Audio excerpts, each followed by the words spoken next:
ফের শামশেরগঞ্জে বাংলাদেশি নাগরিক গ্রেপ্তার। ভুয়ো নথিতে 10 বছর ধরে ভারতে বসবাসের অভিযোগ। ফের এক বাংলাদেশি নাগরিককে গ্রেপ্তার করে বড়সড় সাফল্য পেল শামশেরগঞ্জ থানার পুলিশ।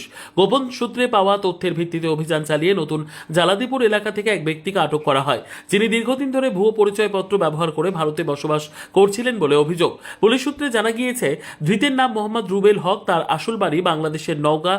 পুলিশ সূত্র অনুযায়ী জেলায় তদন্তকারীদের দাবি, প্রায় 10 বছর আগে তিনি অবৈধভাবে সীমান্ত পেরিয়ে ভারতে প্রবেশ করেন এবং এরপর থেকে শামশেরগঞ্জ থানার অন্তর্গত নতুন জালাদিপুর এলাকায় বসবাস করছিলেন। অভিযোগ, ভারতে দীর্ঘদিন অবস্থান করার জন্য তিনি বিভিন্ন সরকারি পরিচয়পত্র নথি ভুয়োভাবে সংগ্রহ করেছিলেন এবং সেগুলি ব্যবহার করে নিজেকে ভারতীয় নাগরিক হিসেবে পরিচয় দিতেন।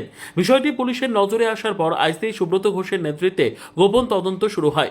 তদন্তে গুরুত্বপূর্ণ তথ্য হাতে আসার পর বুধবার রাতে অভিযান চালিয়ে তাকে গ্রেপ্তার করা হয়। পুলিশ জানিয়েছে, ধৃতের কাছ থেকে একাধিক নথিপত্র উদ্ধার হয়েছে, সেগুলির সত্যতা যাচাই করা হচ্ছে। কিভাবে তিনি ভারতে প্রবেশ করেছিলেন, কারা তাকে আশ্রয় দিয়েছিল এবং ভুয়ো নথি তৈরির পেছনে কোনো সংগঠিত চক্র কাজ করেছে কিনা তা খতিয়ে দেখছেন তদন্তকারীরা।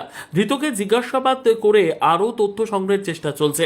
পাশাপাশি এই ঘটনার সঙ্গে কোনো আন্তঃরাজ্য বা সীমান্তবর্তী চক্রের যোগ রয়েছে কিনা তাও তদন্তের আওতায় আনা হয়েছে। ঘটনাকে ঘিরে এলাকায় ব্যাপক চাঞ্চল্য ছড়িয়েছে।